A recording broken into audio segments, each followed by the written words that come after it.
Hello friends, welcome to this video. Friends, ये है UP TET English practice set number 1 और इसमें मैंने लिए हैं क्वेश्चन 61 टू 90 इंग्लिश लैंग्वेज से, जो आपके आने वाले यूपी टेट एग्ज़ाम के लिए बहुत ही हेल्पफुल साबित होगा। इसमें हमने क्वेश्चन लिया है। क्वेश्चन का आपको थोड़ा टाइम दिया जाएगा जिससे आप क्वेश्चन का आंसर सोच सकें। उसके बाद मैं आपको एक्सप्लेन करूँगा कि कौन सा आंसर सही है। तो चलिए शुरू करते हैं क्वेश्चन नंबर 1 से। क्वेश्चन नंबर 1 यानी 61 है, what will be the feminine gender of actor. Actor का फेमिनिन जेंडर क्या है? तो बहुत ही इजी क्वेश्चन है, लेकिन एग्जाम में जेंडर से क्वेश्चन ज़रूर पूछे जाते हैं। पिछले क्वेश्चन पेपर्स को आप उठाकर देख सकते हैं, तो उनमें आपको जेंडर से क्वेश्चन ज़रूर मिलेगा। तो राइट आंसर है यहाँ पर एक्टर का होता है एक्ट्रेस, एक्टर का होता है हमारा एक्ट्रेस, हीरो का होता है हीरोइन, और क्वीन का होता है किंग, और लेडी का होता है जेंटलमैन।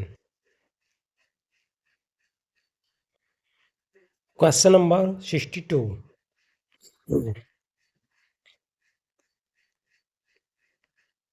क्वेश्चन नंबर 62 है, the masculine gender of doe is. Doe का मैस्कुलिन जेंडर आपको बताना है। तो राइट आंसर हो जाएगा यहाँ पर हमारा ऑप्शन नंबर 2। डो का होता है बक, और डियर का होता है यहाँ पर हार्ट, फॉक्स का होता है विक्सन, और रैम का होता है सीप। Question number 63, which sentence has correct punctuation marks. सही पंक्चुएशन मार्क्स आपको बताना है। तो देखिए राइट आंसर होगा यहाँ पर ऑप्शन नंबर 2। ही सैड, देखिए जब भी रिपोर्टिंग वर्ब होगी, रिपोर्टिंग वर्ब के जस्ट बाद कॉमा होना चाहिए, जो कि यहाँ पर है। और जो रिपोर्टेड स्पीच है वो इन्वर्टेड कॉमाज में होनी चाहिए। सेंटेंस हमारा सिंपल है तो लास्ट में फुल स्टॉप होना चाहिए, जो कि इसमें है। ठीक है, बाकी में हमारी ये चीज़ें नहीं हैं। Question number 64, which suffix is not suitable for the root word help. Root word के लिए कौन सा सफिक्स सूटेबल नहीं है? तो यहाँ पर देखिए हेल्प के लिए हेल्पफुल भी होता है, हेल्पलेस भी होता है, हेल्पिंग भी होता है, हेल्पियस नहीं होता है। तो यहाँ पर ऑप्शन 4 हमारा करेक्ट है। Question number 65, identify the phrasal verb. तो फ्रेजल वर्ब आपको यहाँ पे पहचाननी है। फ्रेजल वर्ब होती है उसके साथ में वर्ब के साथ में कोई प्रेपोजिशन जुड़ा होता है, तो एक नया वर्ब बन जाता है, उसका मीनिंग अलग होता है बिल्कुल। तो यहाँ पर हमारा फ्रेजल वर्ब है सी लुक्ड आफ्टर। तो लुक्ड आफ्टर यहाँ पर हमारा फ्रेजल वर्ब है, तो राइट आंसर होगा ऑप्शन 1।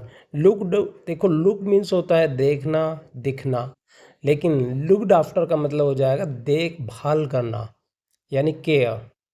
तो बिल्कुल एकदम डिफरेंट मीनिंग यहाँ पर इसका निकलता है। Question number 66, complete the sentence I did not meet there. तो यहाँ पर क्या होगा सही answer? Anybody, somebody, nobody, everyone. तो राइट आंसर होगा यहाँ पर एनीबडी।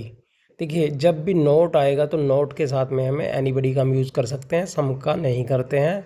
और नो यहाँ पर डबल नेगेटिव हो जाएगा, इसलिए इसका भी नहीं होगा, एवरी का भी नहीं होगा। Question number 67, which is not a homophonic pair. यानी आपको होमोफोनिक पेयर बताना है, यानी जिसकी समान ध्वनि हो। सन, सन, पहला सन सूरज, दूसरा सन पुत्र। राइट, राइट, राइट सही और राइट लिखना।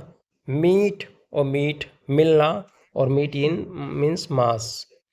बुक, बैक, तो यहाँ पर ये हमारा सही नहीं है, तो ऑप्शन 4 हमारा यहाँ पर राइट है कि बुक और बैक ये दोनों होमोफोनिक नहीं है। Question number 68, which word does not have a silent letter. किस वर्ड में साइलेंट लेटर यहाँ पर नहीं है? देखिए नाइफ में हमारा यहाँ पर के साइलेंट है, ऑनेस्ट में एच साइलेंट है, एप्पल में कोई भी साइलेंट नहीं है, और डाउट में हमारे यहाँ पर बी साइलेंट है। तो राइट आंसर हो जाएगा option number 3। Question number 69, which part of speech is the word which. Which कौन सा पार्ट ऑफ स्पीच है? तो राइट आंसर हो जाएगा, देखिए यहाँ पर this is the book which I boat. तो यहाँ पर विच जो है ये हमारा रिलेटिव प्रोनाउन है, तो राइट आंसर हो जाएगा pronoun. Question number 70, which part of speech is the word and. And कौन सा पार्ट ऑफ स्पीच है? तो राइट आंसर यहाँ पर देखिए हो जाएगा एंड, होगा यहाँ पर हमारा कंजंक्शन, क्योंकि ये दो नाउन्स को आपस में जोड़ रहा है, तो ये यहाँ पर हमारा कंजंक्शन है। Question number 71, which sentence has a modal verb. किस सेंटेंस में मॉडल वर्ब्स है? तो देखिए मॉडल वर्ब्स हमारे यहाँ पर है ऑप्शन नंबर 2 में can, could, would, may, might, ये सभी हमारी मॉडल वर्ब्स होती हैं। Question number 72, which sentence has a possessive pronoun. तो पॉजेसिव प्रोनाउन आपको बताना है। राइट आंसर है यहाँ पर हमारा option number B, the book is mine. देखिए माई यहाँ पर हमारा एडजेक्टिव है, पॉजेसिव एडजेक्टिव, जबकि माइन हमारा पॉजेसिव प्रोनाउन है, और मी यहाँ पर हमारा क्या है, ऑब्जेक्ट है, यानी personal pronoun. Question number 73, which sentence has collective noun. कौन से सेंटेंस में कलेक्टिव नाउन है? तो राइट आंसर होगा यहाँ पर हमारा option number A, hard. A hard of cows is grazing.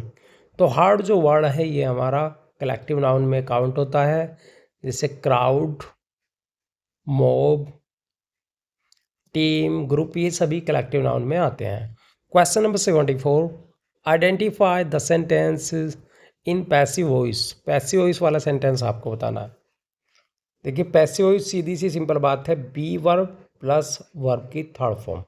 B में यहाँ बी के कोई भी रूप हो सकते हैं, जैसे be, is, am, are, was, were, been, being, be, ये हमारे कोई से भी रूप हो सकते हैं, उसके बाद में वर्ब की थर्ड फॉर्म हो। तो देखिए यहाँ पर ये केवल सेकंड फॉर्म है और बी फॉर्म भी नहीं है।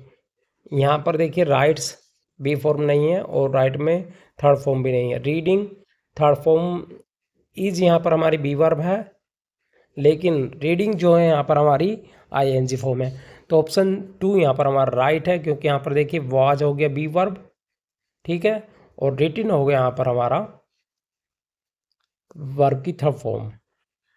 Question number 75, identify the sentence in active voice. तो यहाँ पर बिल्कुल उल्टा हो जाएगा। अब 3 सेंटेंस आप चुन लीजिए जिनमें आपको बी फॉर्म आए और वर्ब की थर्ड फॉर्म आए। देखिए वॉज बी हो गया हमारा यहाँ पर, और प्लस V3, तो किक्ड यहाँ पर V3 हो गया, वॉज बी वर्ब हो गया, डन V3 हो गया, और वॉज यहाँ पर फिर से हो गया बी फॉर्म, और प्रेज्ड यहाँ पर वर्ब की थर्ड फॉर्म हो गया। तो यहाँ पर ऑप्शन 3 हमारा सही है, सिंग्स, क्योंकि इससे पहले कोई भी बी फॉर्म नहीं है और ये ना ही वर्ब की थर्ड फॉर्म है। Question number 76, which sentence is exclamatory. तो एक्सक्लेमेटोरी कौन सा है? तो राइट आंसर होगा यहाँ पर ऑप्शन 1। इसकी सीधी सी पहचान है कि इसमें ये एक्सक्लेमेटोरी मार्क हमारा ज़रूर मिलेगा, ठीक है, और ये यहाँ पर इज के बाद में आपको दिया है, और ये ज़्यादातर वॉट है या हाउ से भी शुरू हो जाते हैं, या फिर अलेस, ब्रेवो, इस तरह के वर्ड से, इंटरजेक्शन से भी शुरू हो जाते हैं। Question number 77, which word has a silent letter. किस में साइलेंट लेटर है? तो देखिए यहाँ पर हमारा सीधा सा सिंपल आंसर है कॉम, COMB। तो हम इसे क्या पढ़ते हैं, कॉम। तो यहाँ पर हमारा बी जो है ये साइलेंट है। ये ज़्यादातर हमारा जब भी एम के बाद में बी आता है तो साइलेंट हो जाता है, जैसे BOM, तो ये बॉम हो जाता है, COMB कॉम हो जाता है, NUMB तो ये नम हो जाता है, इस तरीके से। Question number 78, which sentence has direct narration. तो डायरेक्ट नरेशन पहचानने के लिए सीधी सिंपल बात है कि आपको इन्वर्टेड कोमास को देखना है, जो कि यहाँ पर दिया हुआ है, और ये कोमा यहाँ पर दिया हुआ है, रिपोर्टिंग वर्ब होनी चाहिए, तो ये हमारा यहाँ पर क्या है, direct speech. 79, which sentence has antonym of होट। एंटोनिम यानी उल्टा बताना है होट का, तो सीधी सी बात है होट का यहाँ पर हो जाए कोल्ड, तो सीधा सा यहाँ पर हमारा आंसर हो जाए this T, the T is cold. बाकी किसी में नहीं, देखिए ब्रेव है, स्वीटली है, और लॉन्ग है, तो ये हमारे इसके एंटोनिम नहीं है। 80, according to child centred education learning should be. तो 2 गैप यहाँ पर हैं, आपको भरने हैं। तो देखिए एक्टिव होनी चाहिए, जॉयफुल होनी चाहिए, ठीक है। पैसिव तो नहीं हो सकती, निष्क्रिय और डल भी नहीं हो सकती। सिंपल हो सकती है लेकिन साइलेंट नहीं हो सकती। फिक्स्ड भी नहीं हो सकती और ना ही हार्ड हो सकती है। तो ऑप्शन यहाँ पर 1 हमारा परफेक्ट बैठता है, तो यहाँ पर 1 ठीक होगा। Question number 81, what does motivation do in learning? Motivation क्या करता है लर्निंग में? स्टॉप इंटरेस्ट, इंटरेस्ट को रोकता है। क्रिएट इंटरेस्ट, इंटरेस्ट को बढ़ावा देता है। Reduce memory, creates fear. तो सीधी सी बात है ये कि इंटरेस्ट को मोटिवेशन बढ़ाता है। अगर आपने बीएड की ट्रेनिंग की है तो उसमें आपको ये समझ में आ गया होगा। Question number 82, fill in the blank, he is proud his success. तो यहाँ पर आपको सही प्रपोजिशन भरना है। तो ऑप्शन आपके सामने हो सकते हैं, कोई भी हो सकते हैं। आगे अगले पेज पर वो पहुँच रहे हैं, जैसे ऑफ है, ऑन है, ओवर है, एट है।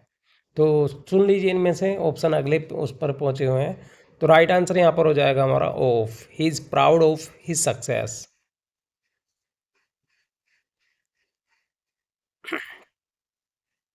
क्वेश्चन नंबर, देखिए यहाँ पर ये ऑप्शन दिए हुए हैं।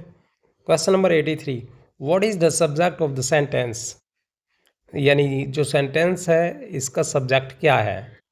तो सब्जेक्ट सीधा सा होता है नाउन या फिर होता है प्रोनाउन, ठीक है। और इनसे पहले हमारे और भी वर्ड्स आ सकते हैं जो इन्हें क्वालिफाई करते हैं, जैसे एडजेक्टिव, डिटर्मिनर। तो यहाँ पर देखिए बॉयज़ क्या है, नाउन है, ठीक है, ये हमारा सब्जेक्ट हो गया। और इससे पहले द लगाया हुआ है, तो द लगा हुआ है तो द बॉयज़ हमारा पूरा सब्जेक्ट हो जाएगा। विच part of speech is the word who कौन सा पार्ट ऑफ स्पीच है यहाँ पर? The man who came is my uncle. तो सीधा सा सिंपल है एकदम। यहाँ पर ये हमारा प्रोनाउन है क्योंकि नाउन के स्थान पर प्रयुक्त हुआ है। और नाउन क्या है? नाउन है मैन। तो सीधी सी बात ये हमारा प्रोनाउन है। 85, ऑर्फन मीन्स। ऑर्फन का क्या अर्थ होता है? तो ऑर्फन का अर्थ होता है अ चाइल्ड विदाउट पेरेंट्स, बिना माता पिता के बच्चा, जो कि होता है अनाथ। Question number 86, identify the wrong collective noun. तो यहाँ पर रोंग कलेक्टिव नाउन को आपको बताना है। देखिए टीम जो होती है, group of players, flock a group of birds, army a group of soldiers. लेकिन टेबल्स किसी कोई ग्रुप नहीं है, ये टेबल को टेबल से बना दिया गया है जो कि हमारी कॉमन नाउन है, तो ये कलेक्टिव नाउन में नहीं आएगा। तो टेबल्स यहाँ पर करेक्ट आंसर है। 87, आइडेंटिफाई द करेक्ट सेंटेंस। तो करेक्ट सेंटेंस यहाँ पर आपको बताना है। देखिए ही है सब्जेक्ट है, तो ही के बाद में गो तो नहीं हो सकता, तो ये हमारा गलत है। He goes to school daily. तो यहाँ पर देखिए ही गोज, ही के साथ गोज लगा है, तो ये हमारा करेक्ट है। वैसे आगे भी देखते हैं, ही गोइंग नहीं हो सकता, ही इज़ गोइंग होना चाहिए। ही गोन नहीं हो सकता, ही हैज़ गोन होना चाहिए था। तो ऑप्शन 2 यहाँ पर हमारा करेक्ट है। Fill in the blank, do not laugh others. तो यहाँ पर आपको सही प्रपोजिशन बनना है।